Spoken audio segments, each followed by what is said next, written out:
Esdras 5:1. Reedificación del templo. Profetizaron Ageo y Zacarías, hijos de Ido, ambos profetas, a los judíos que estaban en Judá y en Jerusalén, en el nombre del Dios de Israel, quien estaba sobre ellos. Entonces se levantaron Zorobabel, hijo de Sealtiel, y Jesúa, hijo de Josodac, y comenzaron a reedificar la casa de Dios en Jerusalén, y con ellos los profetas de Dios les ayudaban. En aquel tiempo vino a ellos Tatnai, gobernador de otro lado del río, y Setar-Boznai y sus compañeros, y le dijeron así: ¿quién nos ha dado orden para edificar esta casa y levantar esos muros? Ellos también preguntaron: ¿cuáles son los nombres de los hombres que hacen este edificio? Mas los ojos de Dios velaban sobre los ancianos de los judíos, y no le hicieron cesar hasta que el asunto fuese llevado a Darío, y se remitiera carta de respuesta sobre este asunto. Copia de la carta de que Tatnai, gobernador del otro lado del río, Setar-Boznai y sus compañeros, los gobernadores que estaban al otro lado del río, enviaron al rey Darío. Le enviaron una relación en la que decían: al rey Darío, completa paz. Sea notorio al rey que fuimos a la provincia de Judea, a la casa del gran Dios, la cual se edifica con piedra grande, y ya los maderos están puestos en las paredes, y las obras se hace deprisa y prospera en su mano. Entonces preguntamos a los ancianos diciendo así: ¿quién nos dio orden para edificar esta casa y para levantar estos muros? Y también le preguntaron sus nombres para hacerlo saber, para escribirle los nombres de los hombres que estaban a la cabeza de ellos. Y nos respondieron diciendo así: nosotros somos siervos del Dios del cielo y de la tierra, y reedificamos la casa que ya muchos antes había sido edificada, la cual edificó y terminó el gran rey de Israel. Mas después que nuestros padres provocaron a ira al Dios de los cielos, Él los entregó en manos de los Nabucodonosor, rey de Babilonia, caldeos, el cual destruyó esta casa y llevó cautivo al pueblo a Babilonia.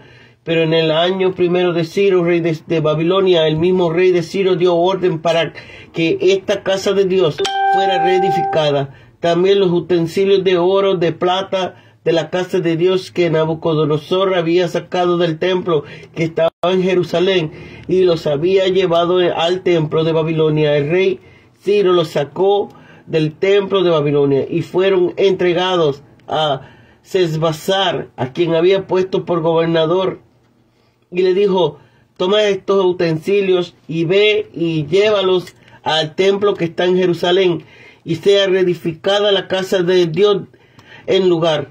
Entonces Sesbazar vino y puso los cimientos de la casa de Dios en Jerusalén, y desde entonces hasta ahora se edifica, y aún no está concluida.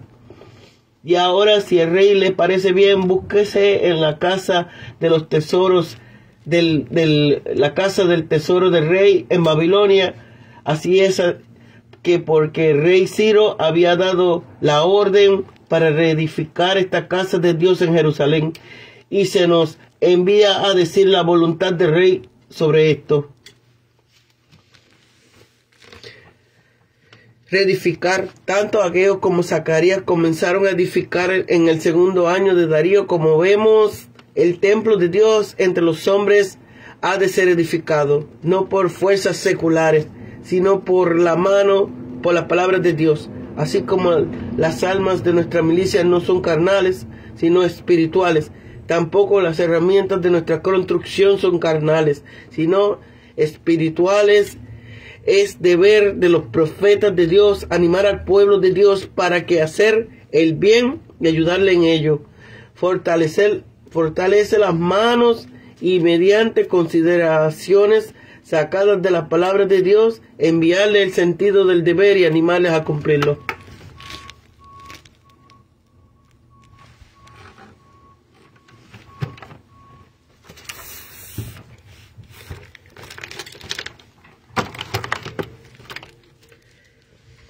Se reanuda ahora la obra de edificación del templo.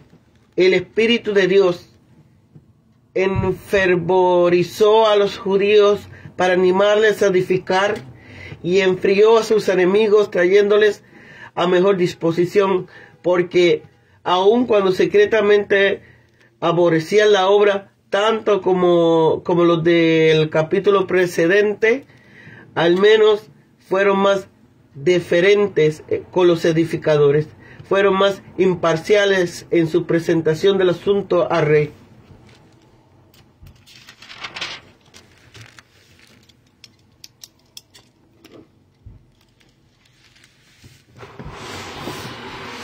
Durante este tiempo los judíos tenían un altar y un tabernáculo, pero los consejeros que habían sido alquilados para detener la obra le dijeron que no había llegado la hora de edificar el templo. El pueblo se convenció de ellos y así se llegó a la situación descrita en Ageo 1:4, de que ellos habitaban en casas artesonadas mientras la casa de Dios estaba en ruinas. Fue una bendición que estuviesen dos buenos ministros de Dios que le persuadieron a poner de nuevo en marcha el asunto. Tanto Ageo como Zacarías comenzaron a profetizar en el segundo año de Darío. El templo de Dios entre los hombres ha de ser edificado no por fuerzas seculares, sino por la palabra de Dios. Así como las armas de nuestra milicia no son carnales ni espirituales, también las herramientas de nuestra construcción son carnales, sino espirituales. Es deber de los profetas de Dios animar al pueblo de Dios para hacer el bien y ayudarles a ello. Fortalecer las manos y mediante consideraciones sacadas de la palabra de Dios, avivarles el sentido del deber y animarles a cumplirlo. Profetizaron en el nombre de Dios de Israel. También tuvieron dos buenos magistrados, decididos y activos en la obra: Zorobabel, el jefe principal, y Josué, el sumo sacerdote. Estos dos grandes hombres no creyeron que fuese un rebajamiento para ellos, sino una dicha el ser enseñados y mandados por los profetas de Dios, pues estaban contentos de que así les ayudaran a reavivar esta buena obra. Le hace aquí el primer capítulo de la profecía de Ageo, pues es el mejor comentario de estos dos versículos, y que agradece su nombre, su santo nombre, y por medio del Espíritu que obra juntamente con ella. La cuenta que se dieron pronto los vecinos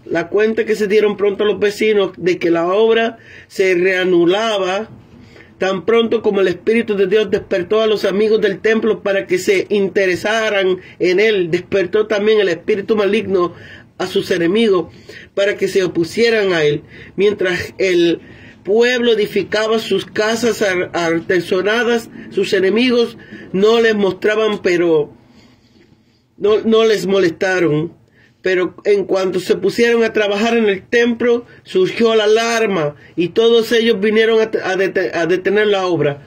Se citan aquí los nombres de los adversarios: Tatnai y Setar Boznai. Estos dos, aunque se oponían a la reedificación del templo, al menos estaban dispuestos a decir la verdad. Si la fe no es de todos, al menos es bueno que alguno tenga, si no fe, sentido de honor. Los enemigos de la iglesia no son todos iguales de perversos y testarudos. El interés que la provincia tenía en esta obra, en esta buena obra, los ojos de Dios velaban sobre los ancianos de los judíos que estaban ocupados en la obra, a fin de que sus enemigos no le obligasen a cesar como habían hecho. Hasta que el asunto llegara al rey Darío, los enemigos se contentaban con que cesara hasta recibir instrucciones del rey acerca de la obra. Pero los ancianos del pueblo vieron que los ojos de Dios velaban sobre los judíos, y no quisieron cesar mientras no se recibieran del rey instrucciones en contra, pues sabía que Dios les protegía en pese a toda la oposición que se le hiciese. Informe que enviaron al rey. Los ancianos de los judíos dieron a los samaritanos un informe cumplido y claro de su modo de proceder. A la pregunta: ¿quién nos ha dado orden para edificar esta casa?, ellos respondieron: vosotros somos siervos del Dios del cielo y de la tierra. El Dios a quien adoramos no es una deidad local, y por ello no se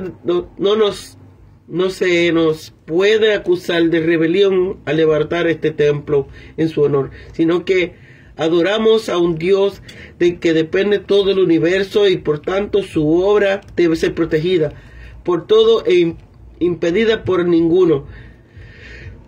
Fue por haber provocado vuestros padres a ira al Dios de los cielos, por la que Nabucodonosor destruyó esta casa.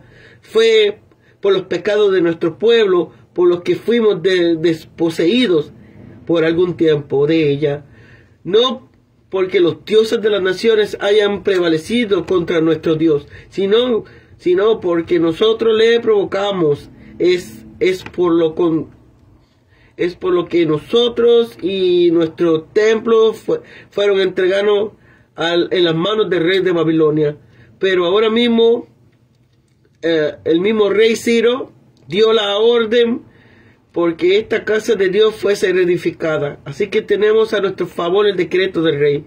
Como puede verse, los ancianos de los judíos respondieron con toda mansedumbre, sin preguntar a sus enemigos con qué autoridad venían ellos a examinarles, y sin reprocharles su idolatría, su religión híbrida y sus supersticiones.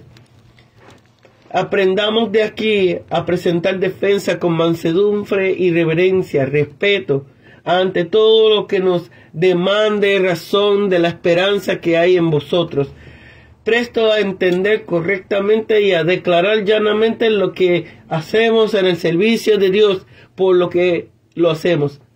Cuán imparcialmente presentaron los samaritanos el asunto al rey. Llaman al templo de Jerusalén la casa del gran Dios, pues aún cuando los samaritanos tenían muchos dioses y muchos señores, reconocen que el Dios de Israel es el gran Dios, que está sobre todos los dioses. Le dicen sinceramente lo que están haciendo, sin firmar como había hecho sus predecesores, que estaban fortificando la ciudad para detenerla en la guerra, sino solo que en esta edificaban el templo, como quienes solo procuran adorar a Dios. El pueblo de Dios no podría ser perseguido si no fuese calumniado, ni podría ser hostigado si no se le vistiera con piel de oso. Si la causa de Dios y de la verdad es expuesta con imparcialidad y oída sin prejuicios, ella misma se sostendrá.